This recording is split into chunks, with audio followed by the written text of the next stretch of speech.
Hello friends, मेरा नाम ऋषि आनंद है। सिविल सर्विसेज एग्ज़ामिनेशन 2019 में मैंने 145वां रैंक प्राप्त किया है और आज डेली नॉलेज ट्रैक के इस प्लेटफॉर्म पे मैं शेयर करूंगा अपनी सक्सेस स्टोरी और अपने एक्सपीरियंसेस जो कि मैंने गेन किए हैं इस एग्ज़ामिनेशन के तैयारी के दौरान।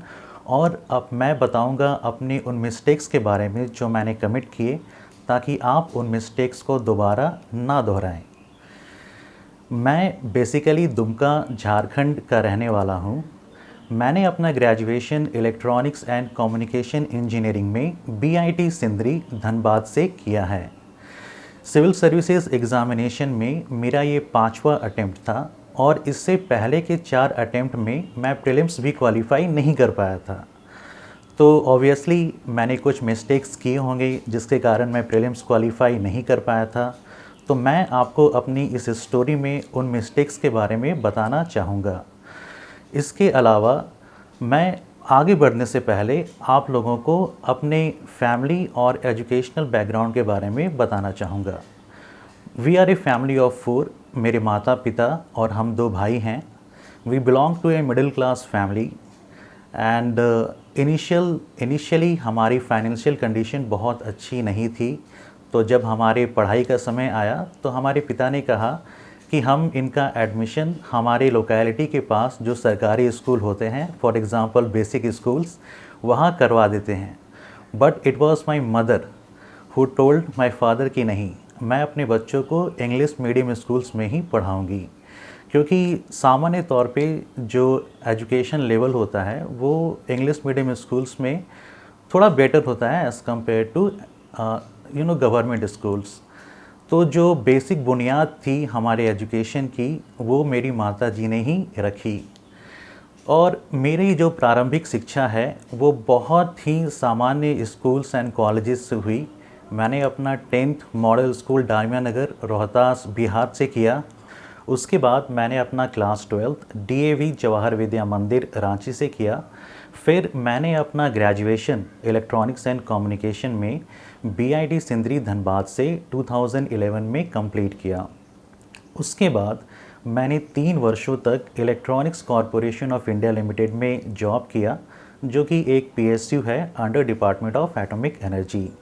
And finally in 2015 I resigned from the job, ताकि मैं सिविल सर्विसेज एग्ज़ामिनेशन के लिए एक डेडिकेटेड प्रिपरेशन कर सकूं। तो अब थोड़ा सा आगे बढ़ते हैं और इस चीज़ को डिस्कस करते हैं कि आखिर ऐसा क्या हुआ जिसने मुझे प्रेरित किया सिविल सर्विसेज को अपने कैरियर को एज ए कैरियर परस्यू करने के लिए। तो obviously I must have some motivation from some sources. मैं आप लोगों से एक चीज़ ये कहना चाहूँगा कि सिविल सर्विसेज एग्ज़ामिनेशन करना मेरा बचपन का सपना नहीं था, क्योंकि मैं एक मध्यम वर्गीय फैमिली को बिलोंग करता था, जहाँ पेरेंट्स यूजुअली अपने बच्चों को इंजीनियर्स डॉक्टर्स बनाना चाहते हैं। इस पे ज़्यादातर इंजीनियर्स बनाना चाहते हैं, क्योंकि बेसिकली उसके 2 रीजंस होते हैं। एक तो ये होता है कि इंजीनियरिंग के बाद आपके पास जॉब अपॉर्चुनिटीज़ ज़्यादा होती हैं, और अगर आप गवर्नमेंट कॉलेजेस में पढ़ते हैं तो जो फ़ीस होती है वो थोड़ी कम होती है। तो चूँकि हमारी फाइनेंशियल कंडीशन उतनी अच्छी नहीं थी, तो मेरे फादर ने मुझसे कहा था कि आपको जो भी करना है इंजीनियरिंग, स्टेट इंजीनियरिंग या फिर गवर्नमेंट इंजीनियरिंग कॉलेजेस में ही एडमिशन लेके करना है। He can't afford for private educational institutions. So finally मेरा सिलेक्शन आईआईटी में तो हुआ नहीं, एनआईटी में भी नहीं हुआ। मेरा selection state engineering college BIT Sindri में हुआ। तो उसके बाद जब हम कॉलेज में जाते हैं तो हमारा जो मेन फोकस होता है वो होता है कैंपस प्लेसमेंट पे, और ज़्यादातर दूर वाली चीज़ों पर हम ज़्यादा फोकस नहीं कर पाते हैं। For example like pursuing career for civil services, ये कभी मैंने कॉलेज में कभी सोचा ही नहीं इसकी तैयारी के लिए। फिर 2011 में मेरा कैंपस प्लेसमेंट भी हो गया था, बट इन्फोसिस में मेरा कैंपस प्लेसमेंट हुआ था। And the thing was that कि मुझे कॉर्पोरेट सेक्टर उतना अच्छा नहीं लगा। आई was not made for this corporate sector. तो मैंने सोचा कि अब पब्लिक सेक्टर के लिए परस्यू करना चाहिए। तो फाइनली मेरा selection electronics corporation of India limited में हुआ।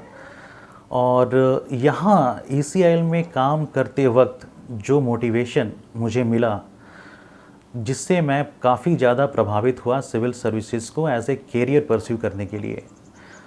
जब मैं electronics corporation of India limited में जॉब कर रहा था, तो वहाँ पे मुझे दिल्ली पुलिस टीम के साथ और इलेक्शन कमीशन ऑफ इंडिया के टीम के साथ काम करने का मौका मिला। चूँकि ECIL EVM बनाती है, तो इलेक्शंस के दौरान एज ए टेक्निकल एक्सपर्ट्स हम लोगों को EVM इलेक्शंस में भेजा जाता था, ताकि हम EVM की जो भी टेक्निकल चीज़ें हैं उनकी देख रेख कर सकें। तो वहाँ पर मैंने जो SDMs होते हैं, जो डिस्ट्रिक्ट मजिस्ट्रेट्स होते हैं, यानी कि जो डिस्ट्रिक्ट इलेक्शन ऑफिसर्स होते हैं, उनसे इंटरेक्ट करने का मौका मिला। और मैंने इस चीज़ को महसूस किया कि जो सिविल सर्विसेज है, इसका जो एम्बिट है वो बहुत बड़ा है, और ये एक wide range of public services में अपने आप को इन्वॉल्व रखता है, like education, health, agriculture, this maintenance of law and order, revenue. तो इससे मैं काफ़ी ज़्यादा प्रभावित हुआ। फिर मैंने ये डिसाइड किया कि मैं भी इस सिस्टम का एक हिस्सा बनना चाहता हूँ, ताकि मैं भी पब्लिक सर्विसेज को लोगों तक पहुँचा सकूँ। तो सिविल सर्विसेज को परस्यू करने का जो मोटिवेशन था, वो मुझे ECIL में काम करते वक्त ही मिला। और फिर 2014 में मेरे छोटे भाई श्री रवि आनंद, जो कि अभी एक IAS ऑफिसर हैं, उनसे भी मिला। उसने मुझे प्रेरित किया कि मुझे इस एग्ज़ामिनेशन को परस्यू करना चाहिए। तो ये थी वो बातें जिसने मुझे एग्ज़ामिनेशन को एज ए कैरियर परस्यू करने के लिए प्रेरित किया। सिविल सर्विसेज 2019 में मेरा ये 5वां अटैम्प्ट था, और इससे पहले के 4 अटैम्प्ट्स में मैं प्री भी क्वालिफाई नहीं कर पाया था। तो मैं अब डिस्कस करूँगा आप लोगों से अपने उन मिस्टेक्स के बारे में जिसके कारण मैं प्री क्वालिफाई नहीं कर पाया था। मैंने अपना पहला अटेम्प्ट 2015 में दिया था, जिस वर्ष मैंने अपनी नौकरी छोड़ी थी। तैयारी उतनी अच्छी थी नहीं, तो एक्सपेक्टेशन उतनी ज़्यादा थी नहीं 2015 के प्री में। सो फाइनली मेरा सिलेक्शन नहीं हुआ। उसके बाद मैंने अपना दूसरा अटेम्प्ट 2016 में दिया। 2016 में जब मैं अपना अटेम्प्ट दे रहा था, तो मेरे दिमाग में एक चीज़ थी कि मुझे जो सिलेबस है सिविल सर्विसेज का, उसे जल्द से जल्द कंप्लीट करना है। तो तैयारी के दौरान मैं बहुत सारे सोर्सेज को रेफ़र कर रहा था। जो भी नई नई चीज़ें मुझे मिल रही थी, मैं उनको पढ़ता जा रहा था। फिर मैंने टेस्ट भी दिए थे, और यूजुअली जैसा हम करते हैं, हम टेस्ट सीरीज़ ज्वाइन करते ही हैं अपनी तैयारी के दौरान। तो मैंने भी टेस्ट सीरीज़ ज्वाइन किया था, मैंने भी कुछ टेस्ट दिए थे। और इसी दौरान मैंने सोशियोलॉजी ऑप्शनल की कोचिंग महापात्रा सर के पास वाजीराम में किया था। उसके बाद मैंने M पुरी सर के पास पॉलिटी एंड गवर्नेंस की भी कोचिंग ली थी। फाइनली ये सब चीज़ें होने के बावजूद मैंने अपना दूसरा अटेम्प्ट दिया, और again I failed in that attempt. तो द थिंग इज़ दैट कि आखिर क्या कमी रह गई, क्या मिस्टेक्स मैंने किए। तो जैसा मैंने आपको बताया कि मैंने जॉब छोड़ा था, तो एक नेचुरल टेंडेंसी थी कि मुझे जॉब जल्द से जल्द लेना है। तो मैं सिलेबस को कंप्लीट करने के होड़ में था। मैं इन डेप्थ स्टडी नहीं कर रहा था, और मैं a wide variety and a wide number of sources को कंसल्ट कर रहा था। तो ये बहुत बड़ी मिस्टेक थी ऑन माय बिहाफ। मैं ये कहना चाहूँगा, आप स्टैंडर्ड बुक्स को फॉलो करें, अपने सोर्सेज को लिमिटेड रखें, और उनको मल्टीपल टाइम्स रिवाइज़ करें। यह बहुत ही ज़्यादा ज़रूरी है आपके एग्ज़ामिनेशन को क्लियर करने के लिए। सेकंड थिंग कि मैंने टेस्ट भी दिए थे, बट द पॉइंट इज़ कि जब आप इनिशियली तैयारी करते हैं, तो एक इनर्शिया आपके अंदर होता है कि टेस्ट देंगे, प्रिपरेशन अभी अच्छी नहीं है, कुछ समय के बाद टेस्ट देंगे। फिर बहुत बार क्या होता है कि हम टेस्ट देते भी नहीं हैं। तो मैं ये आप लोगों से ये करना चाहूँगा कि इस इनर्शिया को हटाएं, क्योंकि टेस्ट जब आप देते हैं, तो आप जो भी पढ़ते हैं उन चीज़ों को रिकॉल करते हैं, and the same thing helps you during the examination. तो आप जो भी पढ़ रहे हैं, आप उसको मल्टीपल टाइम्स रिवाइज़ कीजिए, अपनी सोर्सेज को लिमिटेड रखिए और टेस्ट दीजिए। उसके बाद फिर जब मैं अब जब मैंने अपना तीसरा अटेम्प्ट दिया 2017 में, तो ऑब्वियसली मैंने 2016 का जो अटेम्प्ट था, दूसरा अटेम्प्ट था, उसमें जो टेस्ट मैंने दिए थे वो काफ़ी कम दिए थे। तो मेरा ऑब्जेक्टिव ये था अपने थर्ड अटेम्प्ट में कि मैं अपने नंबर ऑफ़ टेस्ट को बढ़ाऊं। तो वो मैंने किया भी। मैंने ऑलमोस्ट 30 to 35 टेस्ट दिए होंगे। तो अल्टीमेटली चीज़ें ये थी कि मैं टेस्ट लगातार देता जा रहा था, मार्क्स भी अच्छे आ रहे थे। सो आई वॉज क्वाइट पॉजिटिव कि इस वर्ष मेरा एग्ज़ामिनेशन में हो जाएगा। But again I failed in my third attempt prelims. तो अब गलती कहाँ हो गई? तो देखिए, जब भी हम टेस्ट देते हैं तो सिर्फ नंबर ऑफ़ टेस्ट मायने नहीं रखता है। टेस्ट देने के बाद उनके जो मॉडल आंसर्स होते हैं उनको हमें पढ़ना चाहिए, क्योंकि टेस्ट का एनालिसिस करना एक मेजर कंपोनेंट होता है तैयारी का। तो मैं क्या कर रहा था, मैंने अपने जो इनिशियल ऑलमोस्ट 10 to 15 टेस्ट थे, मैंने उनको दिया और उनको एनालाइज भी किया और मार्क्स फिर अच्छे आ रहे थे। तो मैंने फिर बाद में एनालिसिस करना छोड़ दिया, ठीक है। And it was like a burden for me. मुझे ऐसा महसूस हो रहा था कि टेस्ट क्यों एनालाइज करना है, if I am getting good marks then it's okay. पर ऐसी बात नहीं है। मैं आप लोगों को ये बताना चाहूँगा, जब भी हम टेस्ट को एनालिसिस करते हैं तो हमें, जब भी हम किसी क्वेश्चन को आंसर करते हैं तो एक हमारा पर्सपेक्टिव होता है, और हम जब मॉडल आंसर्स पढ़ते हैं तो हमें डिफरेंट पर्सपेक्टिव्स के बारे में भी जानने का मौका मिलता है, जो कि आपको एग्ज़ामिनेशन में काफ़ी मदद करेगी। दूसरी चीज़ ये कि जब आप सपोज़ 80 क्वेश्चंस अटेम्प्ट करते हैं, जैसा मैं यूजुअली किया करता था टेस्ट पेपर्स में, और उसमें से अगर 55 करेक्ट होते थे, 25 करेक्ट नहीं होते थे, तो मुझे मार्क्स ऑलमोस्ट अच्छे ही आ जाते थे। तो मुझे लगता था कि अब टेस्ट का एनालिसिस क्यों करना है। नो, यहाँ पे जो बहुत ज़रूरी बात है कि आई थिंक मैं एक चीज़ यहाँ पे कहना चाहूँगा कि I was not ready to accept the mistakes being committed by me during the test. So I will say have the courage to accept your mistakes, ठीक है। Go through the model answers, आप देखें कि आपने गलती कहाँ की है और कहाँ पे इम्प्रूवमेंट के चांसेस हैं। अगर आप टेस्ट पेपर्स को एनालाइज नहीं कीजिएगा तो आपके नेगेटिव मार्किंग्स जो हैं वो जो मेन एग्ज़ामिनेशन, जो प्री एग्ज़ामिनेशन होता है यूपीएससी का, वहाँ भी आप गलतियाँ करेंगे, जैसा कि मैंने किया। और इसी कारण से थर्ड अटेम्प्ट में भी मेरा सिलेक्शन नहीं हो पाया। तो अब देखिए सिचुएशन क्या था मेरे साथ। सिचुएशन ये था कि मैंने 2015 में जॉब छोड़ा एंड इट इज़ नाउ 2017। मैंने 3 अटेम्प्ट दिए प्रीलिम्स के। In all attempts I failed, and belonging to a middle class family and belonging to आप अगर किसी देश के प्रतिष्ठित एजुकेशनल इंस्टीट्यूशन से नहीं पढ़े हैं तो जो लोगों का फेथ और जो कॉन्फिडेंस होता है आपके ऊपर थोड़ा कम हो जाता है। तो ऑब्वियस सी बात है कि आप पे जो प्रेशर है वो बढ़ता जाता है। तो ऐसा ही कुछ मेरे साथ हो रहा था। मेरे ऊपर भी जो सोसाइटल प्रेशर था, जो पीयर प्रेशर था, वो बढ़ता जा रहा था। और रिज़ल्ट क्या था? Result was nil. बट अब सवाल ये है कि अब आगे क्या? तो मैंने इस पॉइंट ऑफ टाइम पे मैंने एक चीज़ सोची थी कि अपने बैकअप के बारे में मैंने सोचा था। तो मैं इस चीज़ के बारे में ये चीज़ कहना चाहूँगा कि वैसे लोग जो फ्रेशर्स हैं, जो तैयारी कर रहे हैं, आई थिंक वो ऑनेस्टली एग्ज़ामिनेशन के लिए तैयारी करें और इनिशियल दौर में बैकअप्स के बारे में ना सोचें। पर for those who have some kinds of problems और हु आर डूइंग जॉब्स, तो मैं उनके बारे में ये कहूँगा कि और फिर भी एग्ज़ाम अगर नहीं निकल पा रहा है तो बैकअप के बारे में ज़रूर सोचें, क्योंकि ये आपको एक तरह का सपोर्ट प्रोवाइड करता है।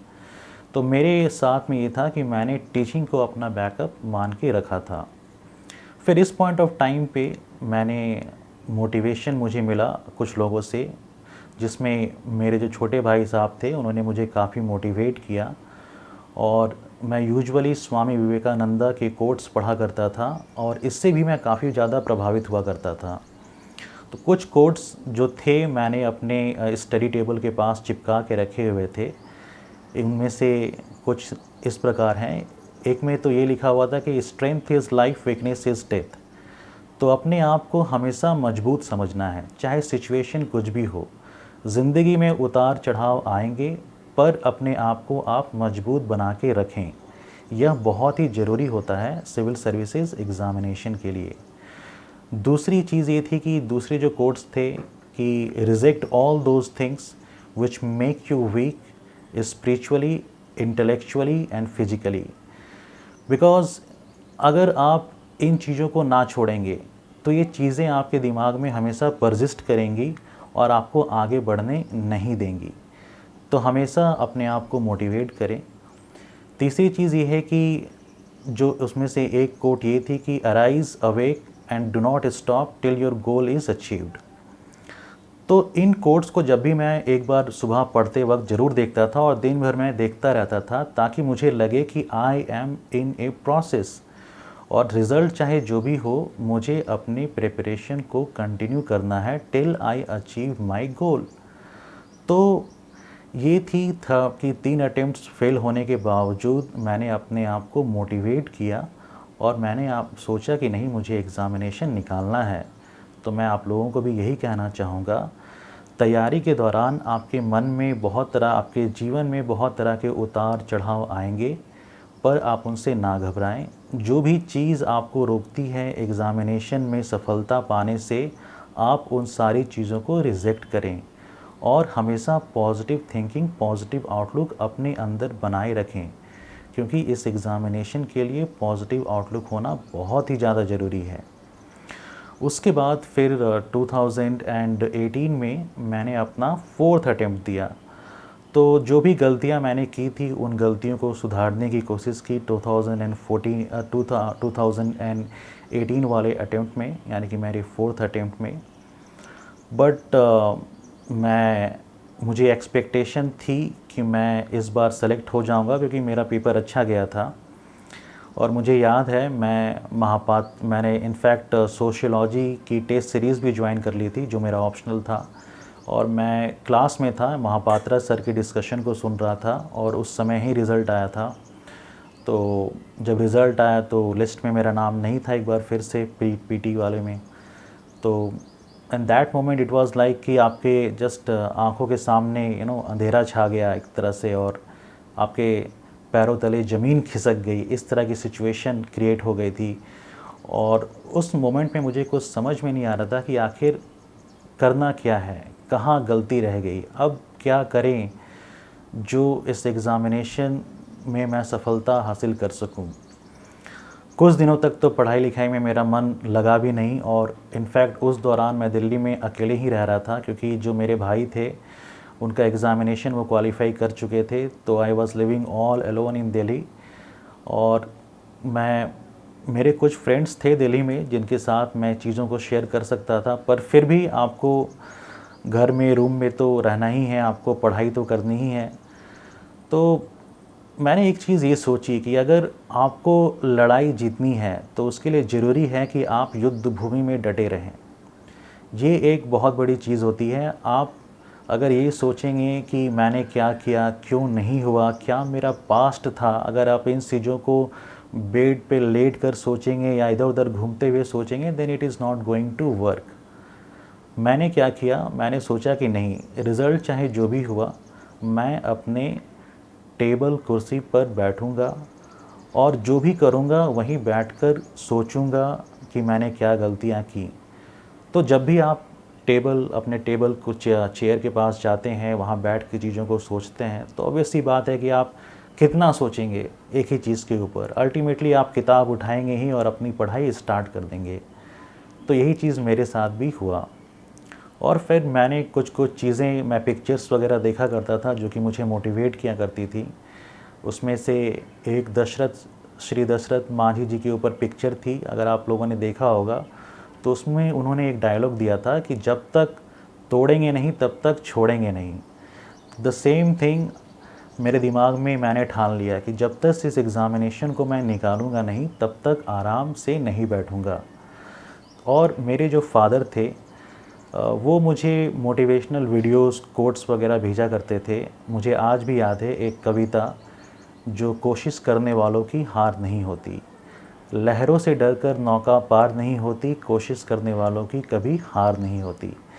अगर आप इस कविता को पढ़ेंगे और इसको गहराई से इसके हर एक लाइंस को देखेंगे तो आप रियलाइज़ करेंगे कि ये जो कविता है इसमें यूपीएससी सिविल सर्विसेज की जो हम तैयारी करते हैं बहुत ज़्यादा लिंकेज है। ठीक है, तो मैं आप लोगों से ये ज़रूर कहूँगा कि आपको भी अगर मोटिवेशन लेना है तो आप इस कविता को भी देख सकते हैं, पढ़ सकते हैं और अपने डिफरेंट सोर्सेज ऑफ मोटिवेशन को भी परस्यू कर सकते हैं। और मेरे जो भाई साहब थे श्री रवि आनंद और मेरे एक सीनियर थे श्री सौम्यदेव भट्टाचार्य सर, जो कि अभी आईपीएस हैं वेस्ट बंगाल में, और जो मेरी फैमिली थी उन्होंने मुझे काफ़ी सपोर्ट किया in during my fourth attempt. मतलब फोर्थ अटेम्प्ट का रिज़ल्ट तो आ गया था, मेरा नहीं हो पाया था, तो इन लोगों ने मुझे काफ़ी सपोर्ट किया था। तो और ये चीज़ें थी मेरे फोर्थ अटेम्प्ट के बारे में। तो now the times come for the fifth attempt. मैंने अपना 5वां अटेम्प्ट 2019 में दिया। चीज़ें सब कुछ सही थी। इनफैक्ट जब मैं घर से निकल रहा था तो मैं ये सोच के निकला कि आज मुझे एग्ज़ामिनेशन निकालना है और मुझे अपना बेस्ट करना है इन 2 आवर्स प्लस 2 आवर्स में। तो मैं ये सोच के घर से निकला। शाहरुख खान का वो डायलॉग चक दे इंडिया का आप लोगों ने देखा होगा कि 70 मिनट, मतलब ये जो 70 मिनट्स हैं आप इनको ये अज्यूम कर लें कि ये आपके आखिरी 70 मिनट्स हैं और आप इनमें अपना बेस्ट दीजिए। The same thing I assume during my test in the UPSC. और finally by God's grace I qualified prelims and mains and then finally got through the interview और यूपीएससी सिविल सर्विसेज परीक्षा 2019 में मेरी 145वीं rank आई।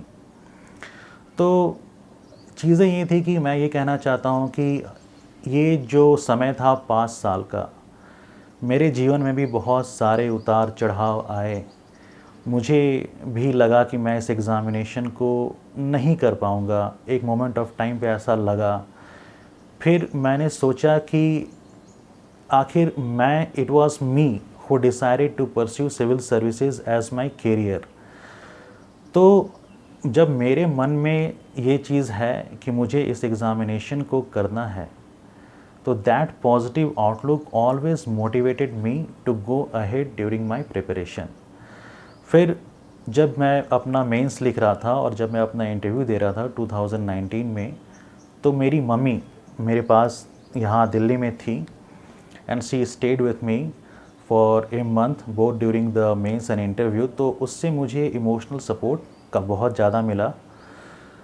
तो ultimately इन सब चीज़ों का result अच्छा रहा 2019 की परीक्षा में। तो दोस्तों फाइनली अब मैं बताना चाहूँगा कि मैंने अपने इन 5 वर्षों की तैयारी में क्या सीखा। आई होप कि ये चीज़ें आप लोगों को भी मदद करेंगी। सबसे पहली बात कि अगर हमारे मन में, यानी कि इफ़ वी आर क्लियर कि हम सिविल सर्विसेज को एज ए कैरियर क्यों परस्यू करना चाहते हैं, तो अगर वो रीज़न आपके मन में है तो you will enjoy the process. आपको यह जो सफ़र है सिविल सर्विसेज का ये अच्छा लगेगा, आप एन्जॉय करेंगे इस जर्नी को। तो मैं आप लोगों से यही कहना चाहूँगा कि आप जो भी काम करें उसको एन्जॉय करते हुए करें।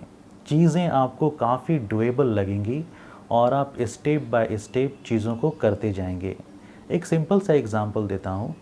जैसे कि आजकल बहुत सारे वेब सीरीज़ आते हैं और एक वेब सीरीज़ में लेट अस से कि 10 एपिसोड्स ऑन एन एवरेज होते हैं। तो जो वेब सीरीज़ को हम पसंद करते हैं तो उस वेब सीरीज़ के सारे एपिसोड्स हम काफ़ी जल्दी कंप्लीट कर देते हैं क्योंकि उसमें हमारा इंटरेस्ट होता है। तो सिमिलरली अगर यूपीएससी सिविल सर्विसेज एग्ज़ामिनेशन में हमारा इंटरेस्ट है तो हम इस एग्ज़ामिनेशन को क्वालिफाई करने के लिए उसकी जो रिक्वायरमेंट्स है उसको फुलफ़िल करेंगे और मन लगाकर करेंगे। मैं ये चीज़ कहना चाहूँगा। दूसरी चीज़ ये कि आपको हमेशा ये सोचना है कि मुझे अपने आप को बेहतर बनाना है। मैं जो कल था उससे मुझे अपने आप को आज बेहतर करना है। ठीक है, so always try to improve yourself.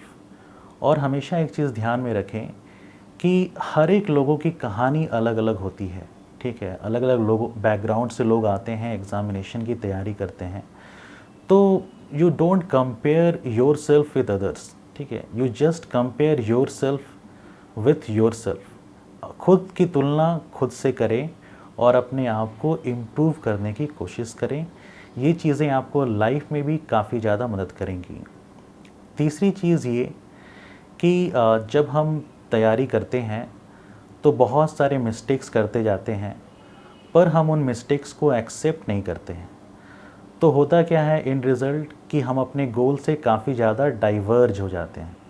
तो मैं आप लोगों से ये कहना चाहूँगा कि आप जब एग्ज़ामिनेशन की तैयारी कर रहे हैं, जब आप बुक्स पढ़ रहे हैं, जब आप टेस्ट दे रहे हैं, तो उनको एनालाइज़ ज़रूर कीजिए, अपने मिस्टेक्स को सुधारने की कोशिश कीजिए। क्योंकि आप जब अपने मिस्टेक्स को सुधार लेते हैं और दूसरों को मौका नहीं देते हैं, then you are on the front line to clear this examination.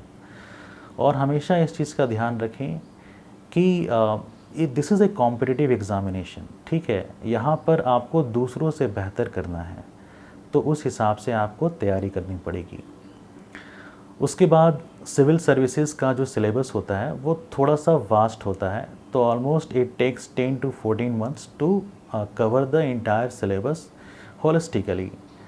तो मैं ये कहना चाहूँगा कि आप हार्ड वर्क ज़रूर करें, but with A proper guidance, ठीक है। गाइडेंस थोड़ी ज़रूरी हो जाती है, क्योंकि हमें पता रहना चाहिए कि क्या पढ़ना है, क्या नहीं पढ़ना है। इसके लिए आप यूपीएससी के जो प्रीवियस ईयर्स के क्वेश्चन पेपर्स हैं उनको ज़रूर देखें। उसके बाद अनसर्टेनिटी इस एग्ज़ाम में थोड़ी ज़्यादा होती है, कभी कभी थोड़ा समय ज़्यादा लग जाता है। तो यह ज़रूरी होता है कि परसिवरेंस हमारे अंदर होना चाहिए। अब मैं खुद की बात करूँ तो मुझे 5 साल लगे इस एग्ज़ामिनेशन को क्वालिफ़ाई करने में। तो आई विल से कि परसिवरेंस इज़ ए क्वालिटी जो कि आपके अंदर कंसिस्टेंसी को भी मेंटेन रखती है। तो आप परसिवरेंस ज़रूर रखें अपने अंदर। उसके बाद पॉजिटिव आउटलुक रखना बहुत ही ज़रूरी है इस एग्ज़ामिनेशन के लिए, क्योंकि it is a cycle of pre mains and interview. तो अगर आप किसी एक स्टेज पे भी फेल होते हैं तो आपको पूरा साइकिल फिर से रिपीट करना पड़ता है। तो बहुत सारे नेगेटिव थॉट्स हमारे मन में आते हैं, तो आपको इन नेगेटिव थॉट्स को अपने दिमाग में नहीं आने देना है। जिस तरह से हम लोग कहते हैं ना कि लोहा लोहे को काटता है, उसी तरह से निगेट द नेगेटिव थॉट्स, ठीक है। हमेशा पॉजिटिव वाइब्स के साथ रहें, पॉजिटिव आउटलुक अपने पास में रखें। तो ये थी कुछ बातें जो मैं अपनी ओर से आप लोगों को कहना चाहता था। आई होप कि आपको मेरी ये वीडियो बहुत सारी हेल्पफुल चीज़ें प्रदान करेंगी। और एक जाते जाते I will cite a dialogue from the movie Om Shanti Om, जिसमें शाहरुख खान कहते हैं कि अगर आप किसी चीज़ को दिल से चाहें तो पूरी कायनात आपको उससे मिलाने की कोशिश करती है। तो हमेशा यूपीएससी को दिल से चाहें और दिल से इसे निकालने की कोशिश करें। I think all of you will succeed in the examination. So I wish you all the very best and thank you all, and thank you Daily Knowledge Track for providing me this opportunity to share my experiences with all the people. And I will say कि Daily Knowledge Track is a very good platform जहाँ पर आपको wide variety of sources मिलते हैं। बहुत सारे toppers अपनी कहानियाँ बताते हैं, आप उनको ज़रूर देखें। और आपको जिनकी भी वीडियोस हेल्पफुल लगती है, आपको जिनको भी फॉलो करना अच्छा लगता है, आप उनको ज़रूर फॉलो करें, क्योंकि in civil services guidance play the most important role. मेहनत तो है ही, अगर आप मेहनत सही दिशा में करेंगे तो चीज़ें बहुत जल्दी हासिल आप कर लेंगे। तो आई विल से कि DKT को ज़रूर फॉलो करें। And wish you all the very best. Thank you.